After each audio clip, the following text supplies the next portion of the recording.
Hi there.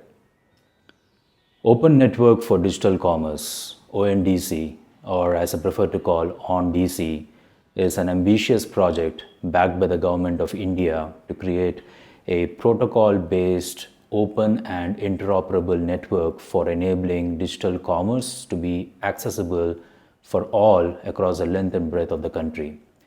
As ambitious or as it may sound, this initiative comes as the third major technology driven service capability built for India's citizens, right after the hugely successful and game changing payments technology UPI and the National Resident Identity Registry Aadhaar. Some of the brains behind Aadhaar and UPI are also involved in the OnDC initiative, and initial beta runs in a few major cities, while shaky, are making good progress and showing positive signs of making a big impact. A lot has been talked about whether or not OnDC will pose a serious challenge or existential risk to the incumbents, Amazon and Flipkart, among many others, including food delivery apps like Swiggy and Zomato. However, it is still too early to talk about disruption here in this video. Several videos and posts have been made explaining what OnDC is all about, how it works, and what promises it holds. I will quickly cover some ground here, but focus more on the two must do changes that OnDC needs to do in order to first survive and then rapidly grow from there. I personally feel the current setup of OnDC will struggle compared to its older sibling UPI and may in fact run risk of fizzling out if two key actions are not taken. One, build an open source super app backed by OnDC.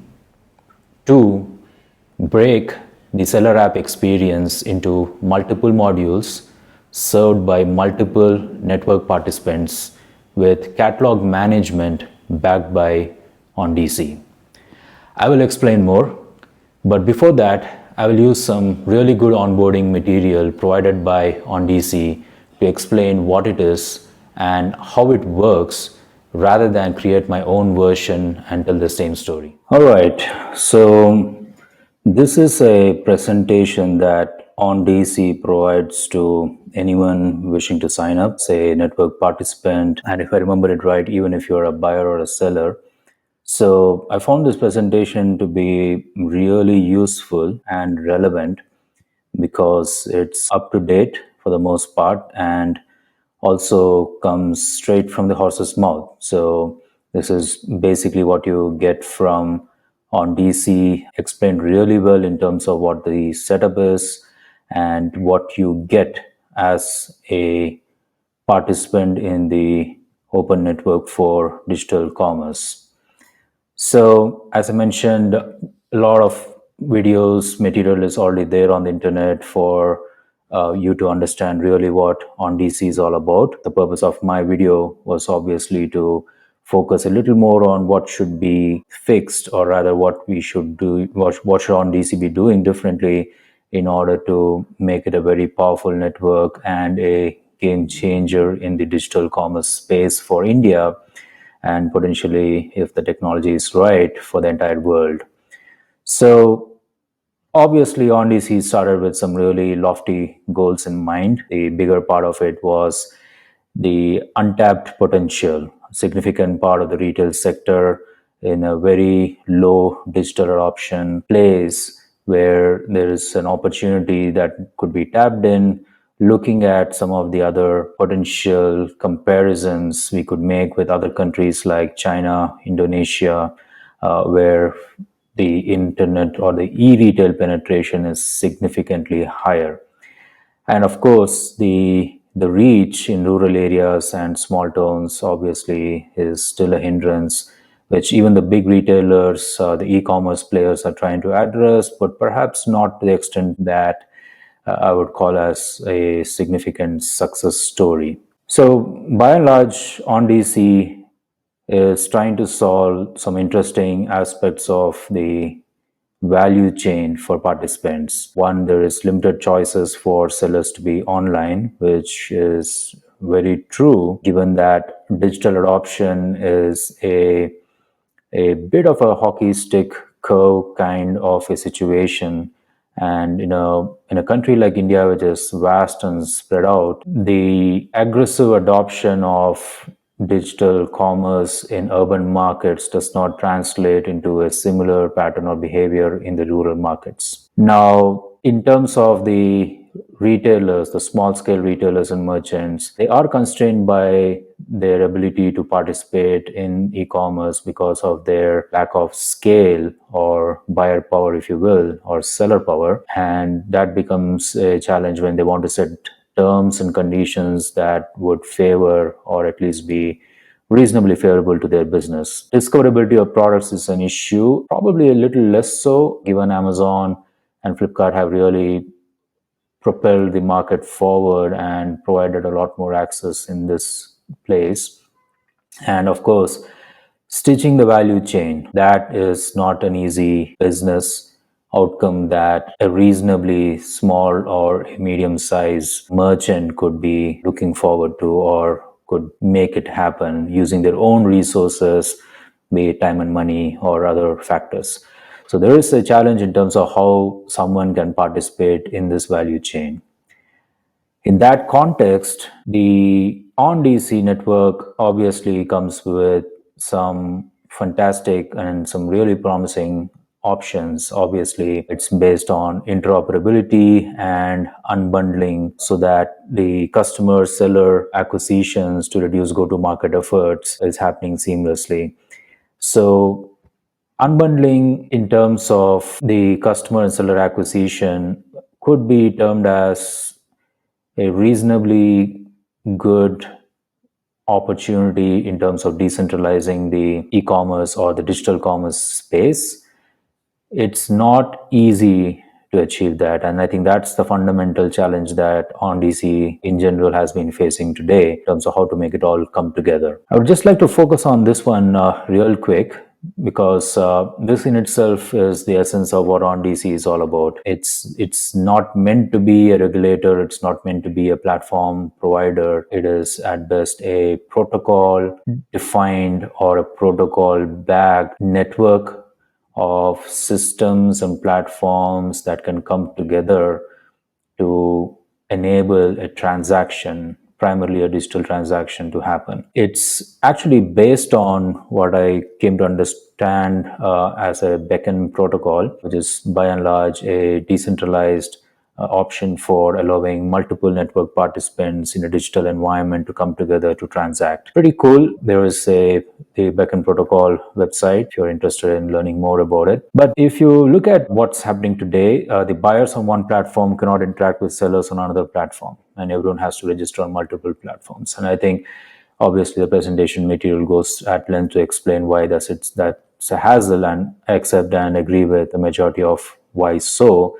Because every platform's purpose is obviously to lock in customers and the entire experience for their own benefit. I wouldn't spend too much time on this except to say that OnDC obviously tries to break those barriers or walls that have been created by platform systems over the years, and fundamentally platforms in any major country, because most of what we can call as e-commerce is only mimicking what was pioneered in the United States with the advent of e-commerce and digital commerce several decades back. The obvious interoperability is shown here, where OnDC allows buyer applications and seller applications to crisscross each other. Now, in my recommendations that will come up later, obviously I just try to show that on paper, the crisscrossing may look obvious and exciting. In reality, it's basically a land grab where buyer applications and seller applications are just a conglomeration of a few players trying to build that ecosystem, which eventually is just turning out to be a platform where OnDC is largely a rubber stamp authority, just enabling them to operate in that network. But the good thing is that the opportunity with OnDC is still true, relevant, and powerful. Because with a few changes, and potentially that's obviously going to happen, whether it's through the recommendations that I'm alluding to, or through any other opportunity that's out there, there is a way to make this happen so that buyer seller applications are much more open and much more accessible to both the customer and the seller ecosystem, thereby not allowing or locking them into a single or a singular experience, if you will. As you can see, the interesting and exciting part about this is that there are multiple participants who have been jumping into this play. The opportunity is pretty huge in case you are able to allow for the vast majority of the tier 3, 4, and the rural India, which consists of a network of sellers and customers, consumers, buyers, if you will, have access to a network that allows digital transactions to seamlessly happen, both from an access standpoint and from an ability to really activate the transactions, which means that the buying happens seamlessly, the opportunity to process an order happens seamlessly, and eventually the product truly reaches the customer, which, not surprising, in the initial tests that were conducted for OnDC in a few markets, the delivery of products has been a bit of a challenge. The product availability was a bit off the charts, if you will, where people ordered for products that they thought they would get, and they waited for hours and days together and probably didn't get what they wanted. But it's in a beta test mode, so everything is a learning experience, and for something at this scale, which is fundamentally game changing, this is bound to happen. Banks are joining this network, and as I would be mentioning in a later part of this video, it's all about customer data, and everyone is rushing to grab a share of the pie. And this is what I'm a little bit concerned about with OnDC, be it on the buyer side or the seller side, which I hope through a few tweaks and changes, OnDC can stop the players, big or small, banks or existing e-commerce players or any technology player, like we see a bunch of things like Hippo Innovations and so on, whoever it may be, not suggesting anybody in particular. They don't get an opportunity to really manipulate the network to just their benefit. So that's something that I look forward to. And one of the things that the buy side of the business and the sell side of the business really provides is the opportunity to really allow a customer to buy a product from anywhere and get it delivered through anyone. And I think that's where the platform dominance is broken. And as you can see in this example here, a customer, Vijay in this case, could actually log into any of the buyer apps and gets to see all the products from the seller participants, all the seller applications that are participating in that network. And they could be buying products from multiple sellers, and they could be figuring out the logistics of what or where it needs to be delivered or facilitated from. And that could be including players like Dunzo, which is a pure delivery player. And from there, the customer, interestingly, could actually get a product in a certain way that looks straightforward on when the transaction is happening, but it could get fairly convoluted behind the scenes given the network of participants and like who really gets to have what. And sometimes this adds to their benefit, sometimes it actually becomes a challenge. And that's, I think, part of what OnDC is trying to solve and crack. But I thought I would probably call this out because the reason why OnDC came into the picture, and that too backed by the government, is there is a genuine challenge in terms of how technology could be equitably serving people across a wide spectrum of capabilities and affordability. And I think with UPI one of the barriers for financial transactions was broken, it was certainly laughed at by several people, including some really what we can call as intellectual players in India, right from statesmen to businessmen to people who generally hate India for any other reason, but they were proven wrong through UPI. OnDC also has that potential, provided they make some of the changes to how that fundamental network works, and from there they could significantly take off into the future. And here's something I just want to call out, a more recent news story. OnDC is not only about B2C, it's also about B2B. And in fact, the first B2B golden transaction was recently completed between two players, SignCatch and Rapidor. B2B could be a fundamentally interesting story. OnDC is a fantastic opportunity for B2B transactions. Not to say that B2C does not benefit from that, but B2B has I would say, a more reasonably straightforward way of transacting. And there are ways in which the B2B transaction could be facilitated to make them more practical and useful to the network participants, be it the B2B customers or the B2B sellers. And the volume of transactions is also significant, so it can really shape the course of what the nation is progressing towards. And in fact, perhaps I would say if OnDC really catches up and goes global, it certainly helps to launch the B2B opportunity first in many emerging markets, because I think that really shapes the trajectory of how the nation can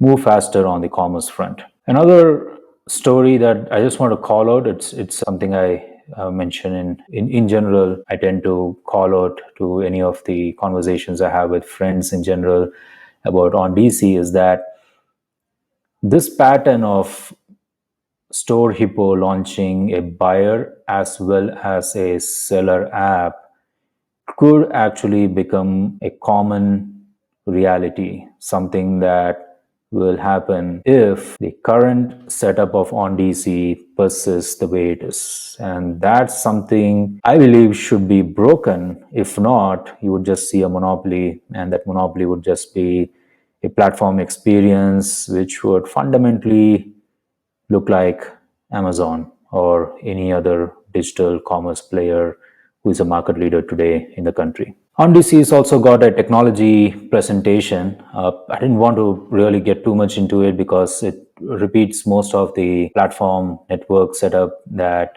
was covered in the earlier slides that they had for business purposes. But they do call some opportunities in tech that I just want to call out here. Super apps, lightweight apps. I have a reference to super apps in a slightly different context, but lightweight apps usually work in the context of quick transactions, smaller catalogs, and so on. And the e-commerce adapters, I believe, really depends on what all could be built there and how it needs to be enabled. So it's probably left to whoever is working on this to come up with their innovation or invention, and we could possibly be the judge of it. But there are a lot of other things happening on the OnDC network, including Indic language support, which I think is very important and crucial. It may look like India is an English-speaking nation, but the majority of the country does not speak English or fluent English, and the ability to transact online or in the digital world is sometimes fairly limited because of the lack of language capabilities. Of course, the technology for small merchants and trustless digital commerce, which it's a loaded term. I'm guessing there could be, when they're talking about ledgers, they're probably veering towards something closer to a blockchain setup. But there are, if you look at how things are shaping up, there are big plans and the intent is great. The intent is very noble. So let us now focus on the problem at hand and the two recommendations I would like to make. So what is OnDC missing that it needs to address on an urgent basis? For that, we need to understand why e-commerce platforms like Amazon or Flipkart exist in the first place. Any retailer, or in this context, any e-commerce player, plays the buy-sell business game primarily for this one important reason. Customer data. Capture customer data. Lock the customers into your platform with personalization, deals, and convenience of shopping. Use data about the customer to know more and offer more. Achieve scale economies. Further monetize the customer through arm twisters like ads and supplier promotions. Lock the suppliers into the platform. Continue the cycle, rinse and repeat.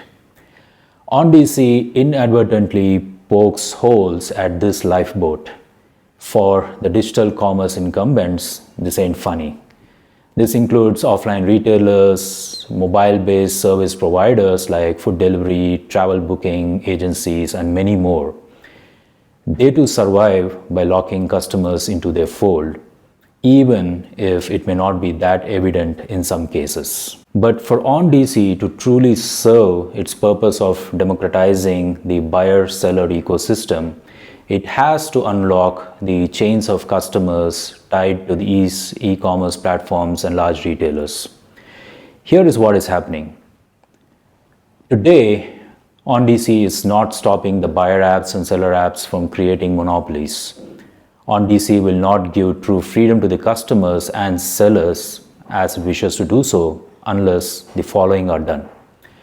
Number one, OnDC should encourage the rapid development of an open source super app with a single sign-on experience that is enabled by OnDC. No one should monopolize that app. No one should claim to have created an alternative closed-loop super app. The open source super app should build standards and evolve based on open participation by technologists. Today's version of the OnDC customer buying experience is left to the mercy of each buyer app by design. But it is nothing but a compromise. It aims to free the customer, but yet make them slaves of the large players in the network participant ecosystem. No wonder the big players of all hues are just building another shopping front end in the name of creating a buyer app for OnDC. This has just become another channel in the omni-channel play for these players. These network participants will soon build a super app and then integrate with their own seller app, and before you know it, you have another platform equivalent of Amazon or Flipkart. Does a super app lead to the ultimate disappearance of buyer apps? Perhaps yes. Or it could act as a traffic router, a controller of sorts, directing customers to the best buyer app with the best available deal for any digital product at the best available time and place. The super app I'm talking about is a tad bit different as it will be open source and backed by OnDC. It will be the place where search and browse of categories and products will happen.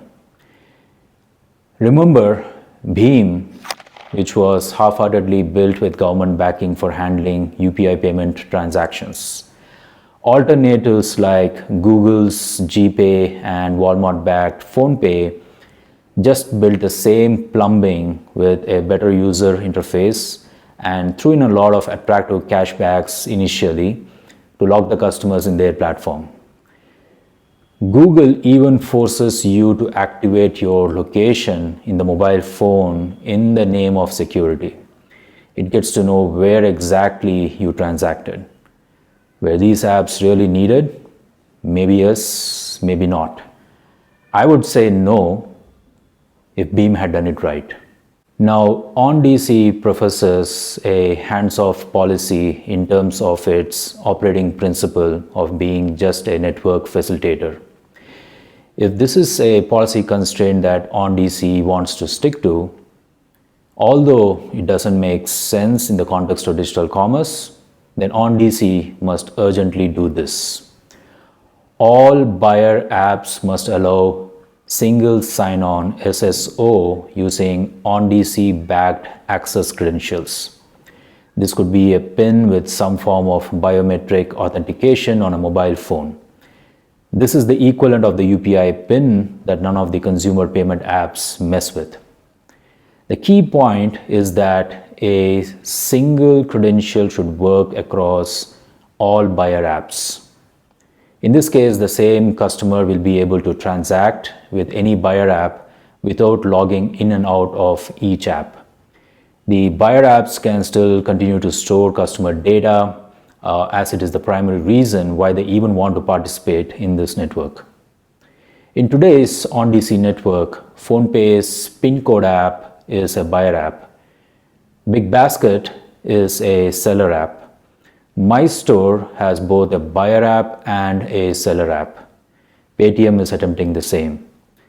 As we let the current ecosystem develop unchecked, you will end up having one or two players monopolize the digital commerce experience through platforms that will look, live, and breathe the same as platforms like Amazon or Flipkart.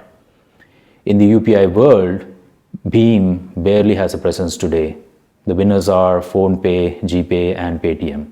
Number two, OnDC must break the seller app experience into multiple functional modules served by multiple network participants that can talk to each other and other seller apps through a network of APIs. More intentionally, OnDC must separate out and indirectly regulate the catalog management for individual sellers. Let us call it as a catalog management service app, in short, CATS. That way, a seller will not be logged to a seller app to set up their basic catalog and start selling on the OnDC network. Do the existing seller apps still have a role to play? Yes. These seller apps can access the catalog created by the sellers through CATS and offer a range of services on top of it, like customized price and promotions, order fulfillment, returns, etc. Sellers still need a seller app to transact on the OnDC network and interface with buyer apps, but they don't stumble at the very first step itself. Here is the catch.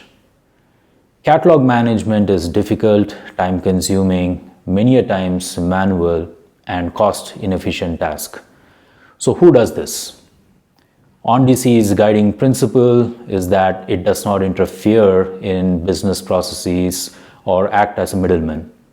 But if seller apps do this, they are in turn locking the seller ecosystem within their world.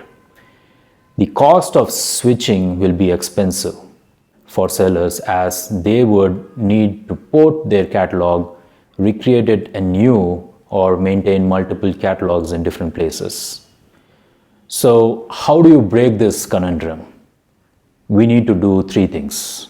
A, OnDC must break all seller app functionalities into modules that can be offered by multiple solution providers. The current architecture allows that, but it does not happen that way. Seller onboarding, catalog setup and management will be an outsourced function offered by a modularized seller app, CATS, loosely regulated by OnDC. This third-party provider, for a very nominal fee paid by the seller, will onboard them and enable catalog management. That includes price and inventory setup. Remember, one of the key aims of OnDC is to encourage digital commerce adoption. To make this happen, the following is important. 1. A seller will be provided common access credentials approved and set by OnDC, similar to a UPI PIN.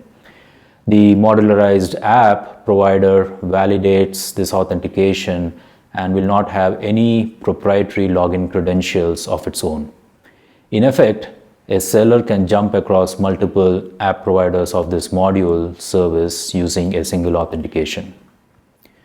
2. Strict guidelines and standards will be set by OnDC for creating and updating product catalogs. If you want to stretch this further, CATS can also have a feature that restricts bad product data and identifies fake products. This will take care of the issues raised today about OnDC selling fake products and bad sellers in the network. 3. Once a seller is onboarded and a product catalog is created, the sellers will set and manage price and inventory. The fees for catalog management through a separate module-based app provider like CATS can even be subsidized by OnDC in keeping with the spirit of supporting small and marginal sellers. B. But aren't seller apps doing the exact same thing? Yes, they are, but they own that ecosystem like a backend platform. In the above case, the critical first steps of onboarding and setting up of catalog, price, and inventory is broken into modules that is better facilitated by OnDC. No seller is forced to enter the OnDC network by signing up for allegiance to a single seller app. A seller with a functioning catalog setup can literally start doing business by selling products to customers on OnDC. C. The seller apps of today will still exist. They will inherit the seller data and catalog data from the above module providers. CATS. The sellers don't need to pay again to the seller app for getting their catalog into the seller app platform. Once the sellers are inherited into the seller apps, it is now left to the seller apps to provide add-on modules and value-added services that would require the seller to sign up with each seller app, but not forced to have a unique login. They will still leverage the login credentials facilitated through OnDC. Examples of these could be multiple price points across markets, pricing intelligence, inventory planning and forecasting, stock management across multiple warehouse facilities, order management, order fulfillment, returns, and so on. Capable sellers can even build some of these as separate modules on their own and participate in the OnDC network. The above recommendations will allow for a basic setup of a seller with catalog, price, and inventory to be enabled through an OnDC enabled module-based app service that will largely come for free and will activate the sellers immediately for business on the OnDC network. Many sellers will hugely benefit from this freedom. Thereby, the monopoly of seller apps in capturing sellers at the very first stage gate that allows or denies entry to the OnDC network is practically removed. Trust is the biggest roadblock to seller acceptance and participation in a technology-enabled ecosystem.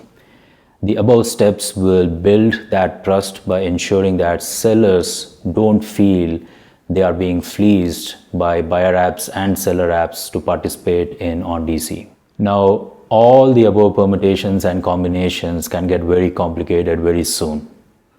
After all, it is e-commerce, and my more than a 10-year journey in it has made me realize that flawless execution of ideas is easier said than done. There is a need to experiment, learn, and pivot. What OnDC has achieved over barely a 2-year time frame is nothing short of fabulous and a tremendous technology achievement at massive scale. We are talking about India here. The fact that OnDC came from a government-backed initiative should also be celebrated as a mark of modern governments embracing technology to serve a democratic world without discriminating against any of its residents. Even the richest democracies in the world haven't come close to achieving this feat yet. Until next time, Namaste.